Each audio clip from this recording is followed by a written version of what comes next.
KPBS On Demand is supported by Splatero, helping homeowners pay off debt by offering streamlined access to your home's equity with no additional monthly payments or new debt. Splatero provides a lump sum of payment in exchange for a share of your home's future value. Pre-qualification is available at splatero.com. The views expressed in today's episode are solely those of who expressed them, and they do not represent the views of Port of Entry or KPBS.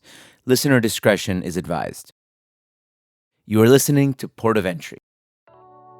Hola, friends. As we were producing our first two episodes of the season, The Fight for Marriage Equality in Baja, some very compelling points did not make it into the final cuts. Not wanting to have those points lost into the nether realm of unaired segments, we thought it would be good food for thought to touch on those points by, say, hosting a conversation between Meritxell and Alejandro, our two protagonists of the story for The Fight for Marriage Equality. Curious fact, they have never met before. Well, we did that. Natalie and our producer Julio sat down with Alejandro and Meritxell in a video conversation about the state and new frontier of queer rights in Baja. We hope you enjoy the conversation as much as we did. Take it away, Julio.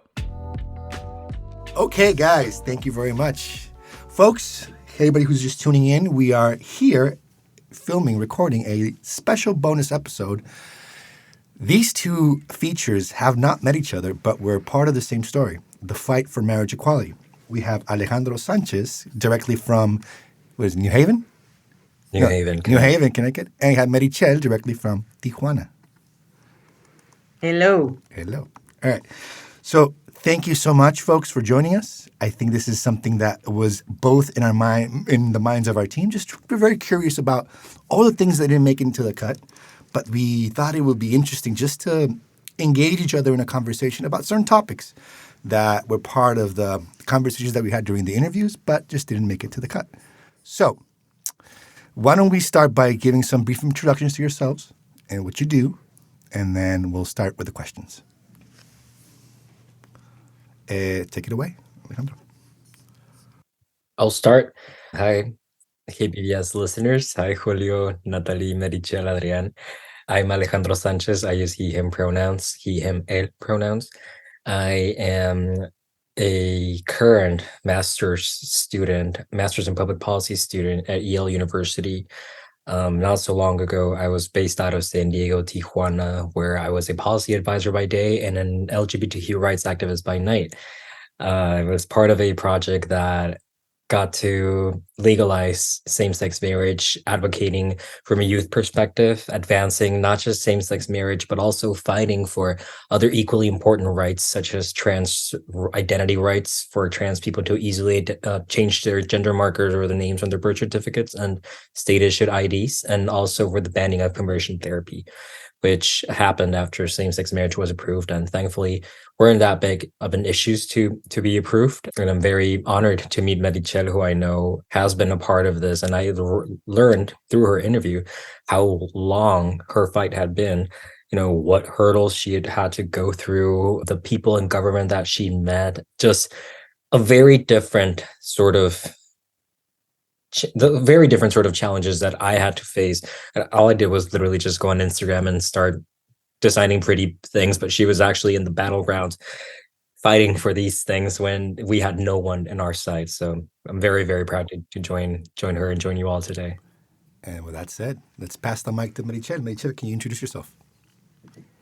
Sure. My name is Meritxell Calderon Vargas. I was born in Barcelona, Spain, and I lived all my life in Tijuana since I was 3 months old. So I consider myself a Chicana, but with a TX, like in Catalan, because it's part of my culture, like Spanish culture, Mexican, and also American, because I grew up in Tijuana. I learned English watching, Mr. Rogers' Neighborhood and Sesame Street, and obviously KPBS, a root for KPBS. Yay. So, and then I became a lawyer and a human rights activist since I was like 14 years old, when I worked on migration issues, and I was an abogada, a human rights defender since even before I was a lawyer. So as I grew up, I was very critic and an analytic in politics. And in Baja California, it's a very conservative state, and in the law faculty, pues most of the people are very right winged. So being a diverse, fat, uh, you know, socialist woman, it was hard to go through law school here in Baja California. So every discriminations and violence that I got against me, I use this as fuel to react in a positive way that can impact society, and not only just keep the anger of the acts of discrimination, but do something with it. And at the time, I live with my partner, Nancy Bonilla, which we have been fighting for human rights for women, LGBTQ and plus a community, because we got in front of issues that were like, when I was in the hospital, I needed Nancy to bring me a towel or whatever we need in a public hospital, because we don't get all the accessories you get not even in a motel. They give you. I've been in motels, yes. So I think that's part of what I am. I also try to convert the discrimination in comedy, and I give some shows of stand up or informative comedy, as I name it, and that's it. All right. Thank you very Nice. much, Thank Meritxell. you. Alejandro, thank you very much for the introduction. Let's take it away with the questions. All right. So we were wondering what new challenges is faced by the LGBT community in Baja. What's the next steps? Where are the new frontiers? Where are the new fights being taken? So why don't we start with Alejandro? You can answer this question, and then have Meritxell add something as well. So what are the new challenges for the LGBT community in Baja California in Mexico that you see? I think from what we've fought for and on what front we've been at, which has been the activist political side of things, I think we've had many advancements with the people that are in government, none of which have been openly queer. We've worked with straight allies in the state legislature, across the state government, municipal governments too, but we've never really gotten a chance to work with someone who openly identifies as LGBTQ. And I, coming from San Diego and Tijuana, and seeing how in San Diego it's so normalized that we have office holders who are proudly out LGBTQ leaders. The mayor of San Diego, Todd Gloria, is a great gay leader. The state senator who represents San Diego's main district, Tony Atkins, is the president of California's state senate and is the first lesbian woman to do that. In the state assembly and city council, just all across San Diego County, we see so many people, queer people, who are public office holders, and we don't see that in Baja California. So I'm hoping that with the changes we've made in law, all of us that we've try to bring queer issues to the forefront, we can see in the future openly queer elected officials, an openly queer mayor, an openly queer diputado, diputada, diputade, who can bring our community's issues to the forefront and actually fight for them where the decisions are being made, where the budgets are being assigned. Because otherwise we will always be at, I don't want to say at the mercy, but we will always be depending on sort of charity, which sounds horrible, but the charity of straight people who will be, who might or might not be okay with us being in those spaces. I think that from a political perspective and from a more focalized, what legislation do we have still pending? I think first and foremost, World AIDS Day is coming up this Friday. I think we, as a state that has so many migrants coming in, and we have such a large sex worker population too, we haven't really tackled the issues that come with people living with HIV and AIDS because of taboo. We simply don't want to talk about it. We know that we have a very high proportion of people living with HIV and AIDS, especially people living on the streets with this condition, that many of them are queer. And just out of stigma, we haven't really looked into that issue. So I think it's very important that across the federal, state, local level, we start paying attention, the due attention that these people have in treatment, in prevention, and making sure that these people are well tended to, and that we can let go of the discrimination and stigma that, as Meritxell mentioned, stems from conservative governments from the past that hopefully we've done away with other queer issues. I think the next forefront will probably also be adoptions from same-sex couples. That currently, the way it's set up, you pretty much are at the mercy of the state government, the DIF estatal, whether or not they will allow a same-sex couple to adopt a child. There's no law that actually prohibits it from happening, but it's very discretionary, and that can't be the case. We can't have, maybe an administration will allow you to adopt a same-sex couple, but maybe the next one won't. We really need to put that into law and make sure that we're not discriminating same-sex couples who want to adopt children in Baja California, because it's ridiculous how many homeless kids are in our orphanages, and simply because of stigma, same-sex couples who want to have kids, who want to adopt children, aren't allowed to because homophobia. So I think those two will probably be my main challenges, well, three main challenges for the future. So just having more representation, the public health issues, and adoption, you see, as these new battlegrounds. Meritxell, any other battlegrounds or any other points of say, struggle? Where do you see the new frontiers for queer folks in Baja? Sure. Actually, the thing today is very caliente because the Electoral Institute of Baja California is publishing the criterios, lineamientos, ¿cómo se dice, Alejandro? En inglés? Guidelines. Oh, yes, thank you. The guidelines for the if queer people or LGBT people could have an affirmative action to go for Congress, that according to the guidelines, this should be this year on the 2024 elections. It should be one space for LGBT people and one space for people with disabilities, as a quota, an affirmative action. So they are voting that it should be one space for diversity or LGBT people and one space for people with disability, or one space, not and one space.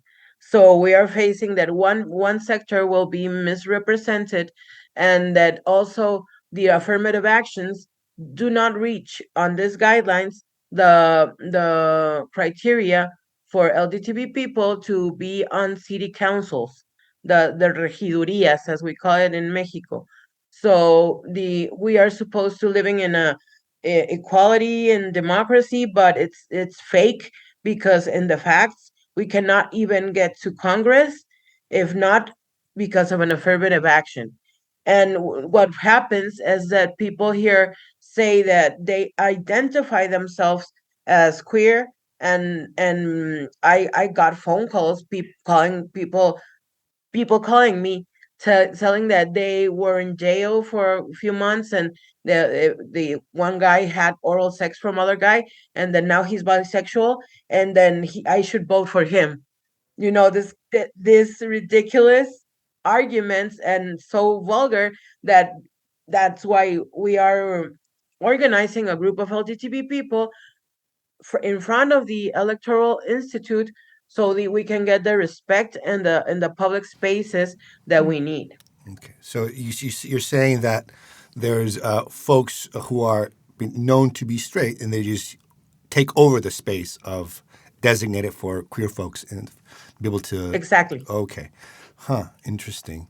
And what then are say the next steps, Meritxell? So you're saying codifying those spaces into that just are not, I guess, drawn out only to either somebody who's disabled or somebody who's queer, but to have one for each, correct? Is that what you're saying? Yes. Okay. All right. Alejandro, anything you want to chime in real quick before we move to the next question?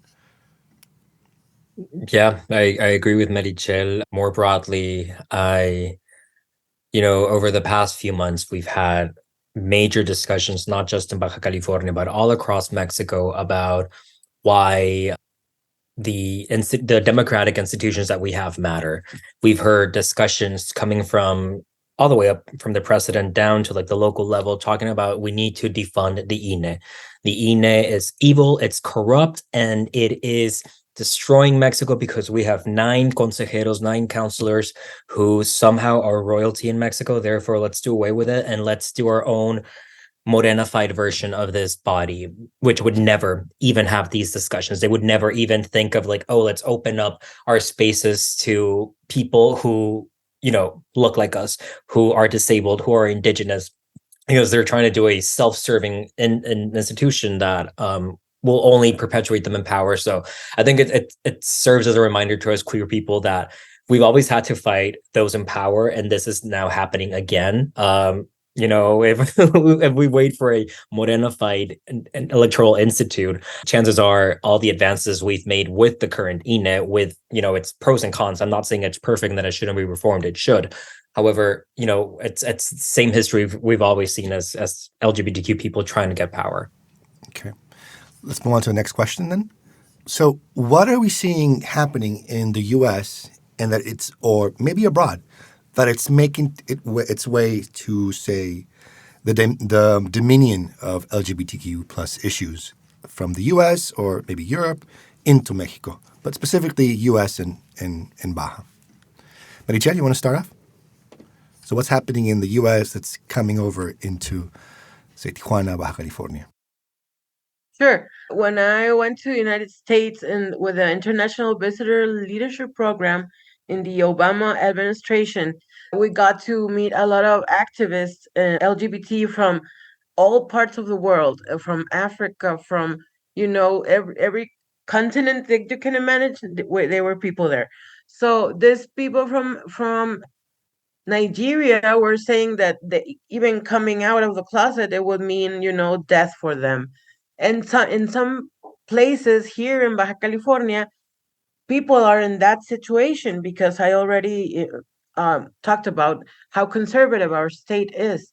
So we can just ponder, talking about queering the census, you know, knowing how many people we are so we can get our representatives, our human rights, health rights, and not only just fixating in an equal marriage, in gay marriage or equal marriage or whatnot, and the fact of adoption.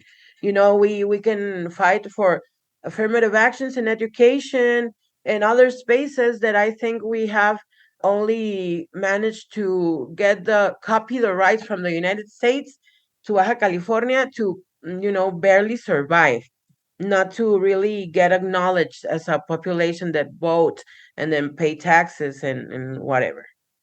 So yeah, that's what I think. Queer the census is the next thing, and taking the LGBT fight or rights in it to education, culture, and health, but not only talking about HIV or sexual diseases. So can you just, as a point of clarification before we move on to Alejandro, what do you mean by queering the census? Actually count us, because they don't, in the INEGI, the institute that does the census here in Okay. Mexico, Okay. does not counts about religion, ethnicity, other factors, your class, if you have ceiling in your house, of concrete or whatnot, but they don't ask you your sexual orientation or your identity. So that's the problem when we need to get represented. They say, oh, they are, we don't know how many you are. Maybe you are a minority, but if you really count it, we most, I mean, half of the congressmen are gay in closet. No, that we know, but maybe I'm talking too much. So you mean just having the census packets include questions about sexual orientation, gender identity, just to know the breadth of population that the queer population is, to therefore to como se dice, just can't baby, just to have that presence on when it comes to the lawmakers to realize how big it is, basically. Alejandro, same question to you. thinking like that. So what are we seeing from the U.S. or abroad that's making its way to Mexico, either positive or negative, in terms of LGBTQ issues? I think there's both positive and negative. And to Meritxell's point, we had a recent good piece of news coming down from the US that the US Census will now add a question, not to its formal decennial census that they're going to do in 2030, but to a smaller census that they do every year, where they will ask for the first time in its 200 and plus year history whether or not someone in that household identifies as LGBTQ, which opens up a lot of issues sometimes, even with like people who aren't out to their families. Like there's been some debate around that, but still, as Meritxell mentioned, it's a huge advancement, because once we know how many we are, where we are, we can understand like where the resources are needed, right? I mean, it doesn't make sense to only focus on California, New York, the big states of the US, when actually it's probably the smaller states in middle America who need those extra funds, who need that extra support, because that's where it's more dangerous to come out and live openly as an LGBTQ person. And I mean, imagine if the US is only now in 2023 deciding to do it. Just imagine how backwards we are in Mexico in terms of that. It's unfortunate, yes, that we're not part of the census. It's unfortunate too that this is another institution that has been constantly attacked by the current administration, that they're trying to underfund, because somehow these data oppose the alternative facts that are sometimes touted around by the current president.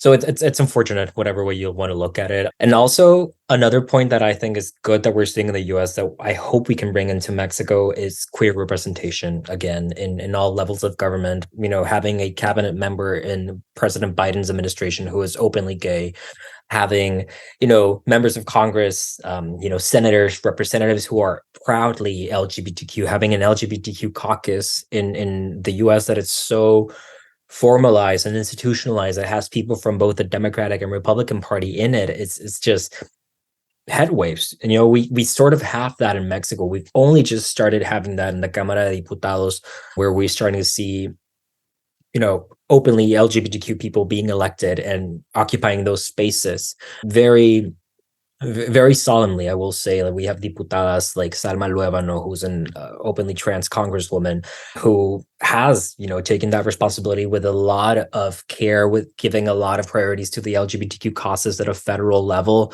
It's just one person in a sea of 400 or plus members, so it's sometimes hard. But the more and more openly queer people who are elected to our positions of power, the more we're going to see a progression towards being part of the mainstream conversation. And the not so good part that we're also seeing from the US towards Mexico is a rise in anti-LGBTQ rhetoric, a rise in anti-LGBTQ hate speech that isn't necessarily circumscribed to the US. This is a globalized affair that unfortunately is happening across the world, but especially in the US. It's ridiculous that you would think we've made such progress coming from the 20th century into the 21st century that we now have legislation protecting same-sex marriage federally. We now have these new laws that seemed to have shown a bright light in terms of LGBTQ plus equality. And now, 2023, we're starting to see a regression on that, right? We're starting to see state legislatures, members of Congress proposing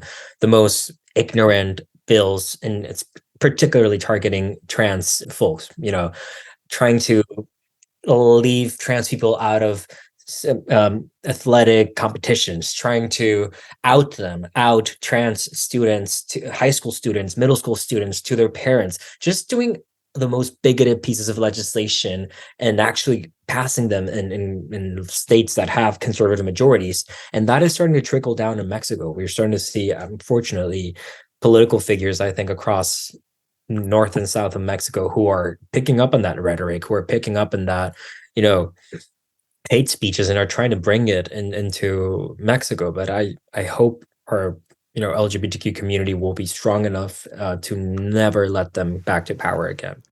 Port of Entry will be back after a short break. KPBS On Demand is supported by Splatero, helping homeowners pay off debt by offering streamlined access to your home's equity with no additional monthly payments or new debt. Splatero provides a lump sum payment in exchange for a share of your home's future value. Pre-qualification is available at splatero.com. You are listening to Port of Entry. Moving on to talking about representation, let's talk about Osiel Baena, the magistrate who unfortunately, I mean, I don't know if the jury's still out with what happened with him. With they. For those who don't know, Ociel Baena was the first openly non-binary magistrate who was murdered, killed, not quite sure. But Alejandro, what's your take? Yeah, I mean, I understand that KPBS is a news outlet and we can't really make assumptions of the facts without having an official indictment from the courts. So we'll try to keep this as objective and not as activist as I can. But by all accounts, it seems that this was a presumed murder.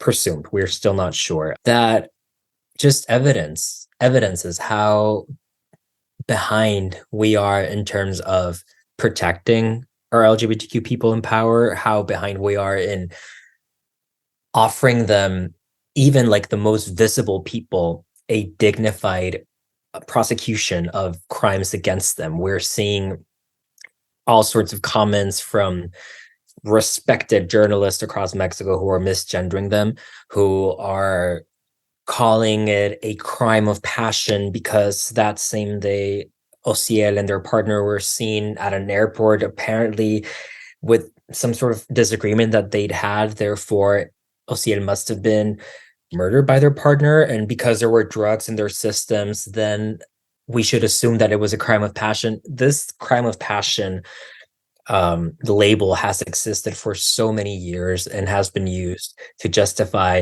not just hate crimes against LGBTQ people, but hate crimes against women, hate crimes against all sorts of vulnerable minorities perpetuated by men. Let's just call it what it is, by men, to sort of say like, well, it was a passionate thing. So we kind of had to be lenient about it. Like, no, it was a murder. They literally murdered a person who had been at the forefront of the fight for LGBTQ equality. And what does that leave for the rest of us aspiring activists, the rest of, a young non-binary person who might have seen in Ociel Baena a role model to look up to? Like, hey, if they did it, if they climbed the ranks of power, maybe I can be that someday.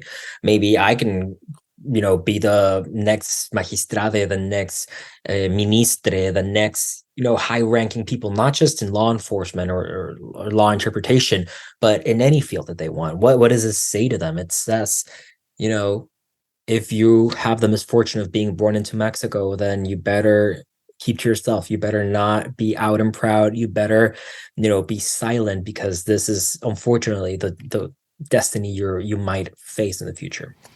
Meritxell, what's your take on this unfortunate situation with the magistrade? And just a little bit long, what is the penal system, to your understanding? Where does it stand? The criminal system, I think, is not even just for straight people. So when we're queer people, we cannot expect, anything. Even when I, as a lawyer, have cases of violence against women, and the partner is a woman, it's illegal to do it, but we try to mediate between the couples, because we know that if they go to the local authorities, they will be discriminated, and maybe one of them will be arrested, or maybe even both of them. So we cannot really hope justice if a crime happens. I like to mention the hate crime of Janine Huerta, that was an activist here in Tijuana, and she was a trans woman that was murdered, and she always denounced police brutality against sexual workers, and was at every forum or conference she was denouncing it. So we can know that, okay, maybe they say, oh, maybe a client murdered her. We are sure there was a hate crime because of she was saying. And the magistrade, Ociel Baena, well, I think he represents this, the fact that queer people can be professionals. And I read in social media that a jovencito said my parents send me pictures of Ociel Baena when they say maybe you can make it too. So I think this it was they killed the icon, that could say to many people that it can get better. No, it gets better. No, because in the even the it's gets better project, it's doubtful when you are poor, when you're not white, when you're not Catholic or whatnot. Of the privileged class, basically. It's just it cuts against you if you're not part of that privileged class. Wasps, yes. Port of Entry will be back after a short break. KPBS On Demand is supported by UC San Diego's Art Power, presenting cellist Joshua Roman, performing from his album Immunity, alongside music by J.S. Bach and more. Sunday, June 22nd at UC San Diego's Epstein Family Amphitheater. Reserve your tickets at artpower.ucsd.edu. You are listening to Port of Entry. Okay, so moving on to the last question, we got about less than 10 minutes. So what are the new frontiers for human rights? And I know this was very interesting to me, Meritxell, when we were having the interviews. You mentioned how to rethink human rights for different populations that we might not yet have discovered, might not have encountered. And you say, what about thinking about intergalactic rights? So thinking of those different frontiers, what are your thoughts, if you can help us understand what are those new challenges for those populations that we don't know of yet? Yes, Meritxell. Sorry. Okay. The thought that I have is thinking about, los derechos del futuro, the law that we should have in the future. Thinking, about Captain Picard and Next Generation Star Trek, because it is a figure that is mostly democratic, incluyente, no, it includes every kind of species, not just humans, and actually, well, alien life, it in fact exists. So we have to start thinking about not just human rights, but maybe galactic rights. Maybe we would encounter that plants are really more sentient than we thought. So maybe we should start thinking about not harming the trees. This kind of a thought is what I think that we need, because we are facing some retrocesos. We're going back on human rights, thinking about Roe versus Wade in the United States and the right to abortion, and maybe thinking of Argentina with Milei, and we are tending to another third world war, when humanitarian law, it was supposed to fix everything, and there was not supposed to be a war like happening in Russia, or in Colombia, against the people there, the activists. So yeah, we need to think forward.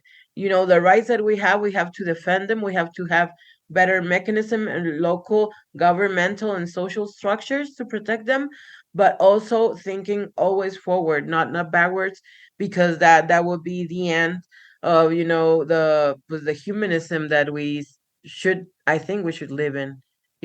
Thinking of each other as somebody that you could help or should help.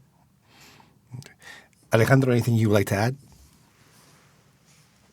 I'd never heard that theory that aliens should now be included in international law, intergalactic law. So I'm very interested in hearing more about that. That is so cool. 100 years from today, maybe we won't be around, but they will still be fighting for new rights, and there will still, unfortunately, still be oppression. There will still be the many things that we're trying to fight against in the today, but the only way we can ensure that what we're doing today transcends, and the future uses can live in a world that's happier, more free, more just, more equal, is through education. What we're doing at the end of the day here, Meritxell and I, and all the activists in Baja California, are that we're trying to educate the citizenry, everyone around us, that queerness is okay. We're trying to tell them that queer people, they are part of your community. They're the person who delivers your mail. They're the person who cooks your meal. They're the person who you see at the dentist office. We're all around you. And it's normal that we exist, and we do not want to take over the world. We do not want to queerify your children. We simply want to exist unapologetically as ourselves. So what we're doing here is we're trying to educate people in empathy and just let them think like, hey, maybe 30 years from now, there's going to be a new fight for a different identity that doesn't have to be queer, that it could be a new, category of a personhood. So let's try and tackle those future issues with the same empathy, with the same love for humanity, with the same love for our I want to say brothers, our siblings that you've affected to queer people. And once we see that happening, I will at least know like, hey, the work that we did mattered and it had a tangible effect. Thank you. So let's just wrap it up. Conclusions. So just as a little you say wrap up activity. Is there something that struck you from the stories that we did on each other? Alejandro, you mentioned something, Meritxell, in the beginning. Meritxell, is something that struck you from the story that we did on Alejandro, something that you didn't know that was really interesting? Meritxell? Yes, I think what struck me is that we haven't been effective in letting know the next generation of activists on human rights, LGBT, women, indigenous, etc., of the history of the activists here in Baja California. And I always have shouted out that we need a museum of human rights here in Baja California. And I think that this is really an issue that we don't have anybody, making compilations about our history, about our where we come from, what we did, where we fight it, where we got arrested, when we you know, got out of a session at gunpoint because this happens in Tijuana. So I think it would be very interesting to keep fighting for this, and I think it's very necessary so we can also acknowledge new activists, and if they're part of our history, to meet. I should have met Alejandro before, and I'm grateful for you presenting him, to me. So that's it. Alejandro, anything that struck you Yeah. from Meritxell's story? Yes, thank you for your kind words, Meritxell. I mean, as you mentioned, right, we do not have a codified history of queerness in Baja California. KPBS did a great job of doing these episodes and this series, but it's unfortunate that we don't have codified history just yet. Certainly when Meritxell is diputada or alcaldesa or governor, she's going to allot enough budgets for those museums to be built, for those historical memories to be made, or maybe not Meritxell, but someone in the LGBTQ community will do once they're elected. We really can't be expecting straight allies who are amazing, who have been, instrumental in the fight to be, doing this on our behalf. But the one thing that struck me from Meritxell's and Nancy's story was your story in the hospital during COVID-19. When I was, with my friend group in 2020, thinking about the importance of passing same-sex marriage during the pandemic, a question that many activists, from an older generation than me asked me was like, well, why do we need same-sex marriage right now, like in May or June of 2020? Like, why specifically right now? You do realize we're going through a worldwide pandemic right now, right? So why is this like such a priority? And I always said, like, imagine if there was a same-sex couple who was at the IMSS, who had been facing these issues, who could only, gain access to the full coverage of the law if they were married from Baja California, what would they do?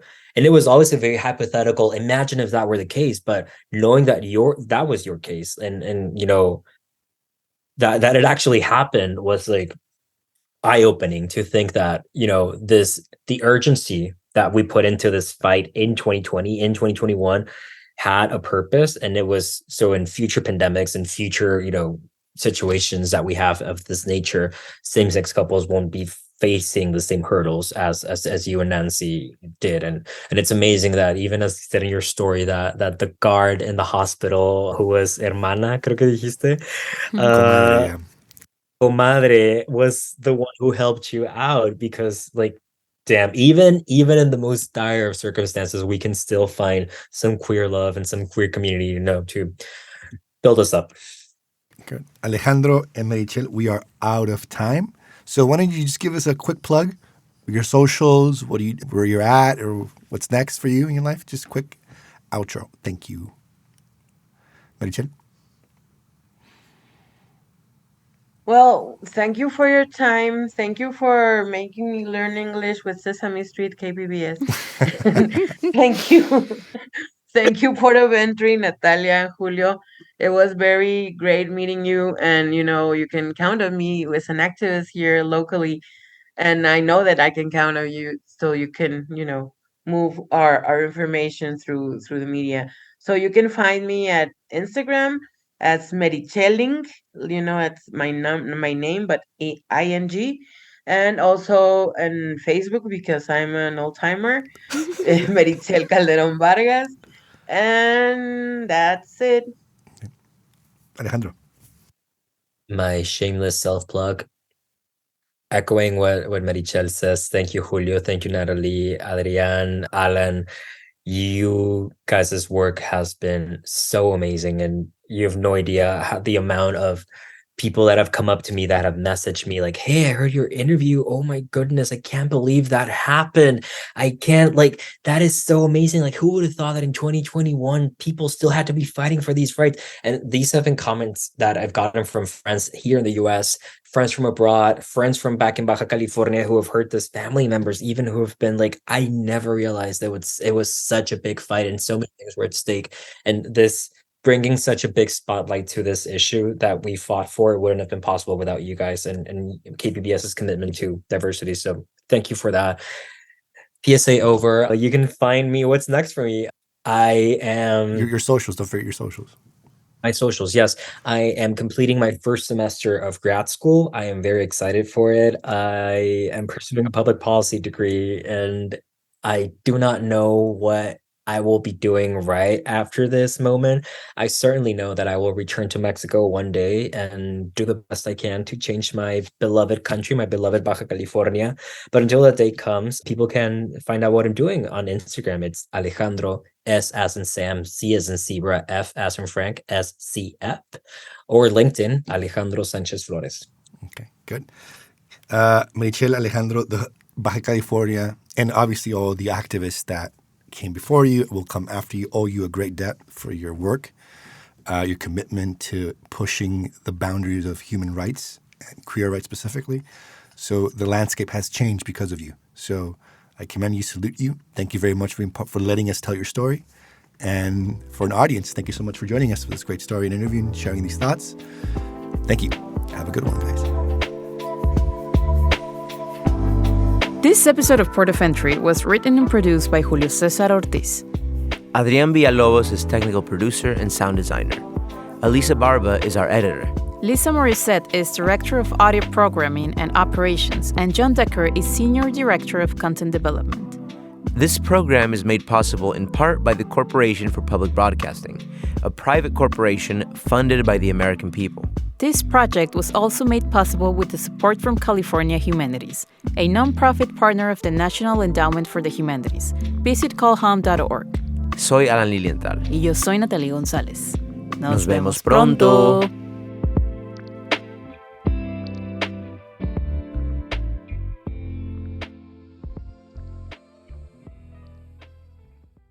KPBS On Demand is supported by UC San Diego's Art Power, presenting cellist Joshua Roman, performing from his album Immunity, alongside music by J.S. Bach and more. Sunday, June 22nd at UC San Diego's Epstein Family Amphitheater. Reserve your tickets at artpower.ucsd.edu.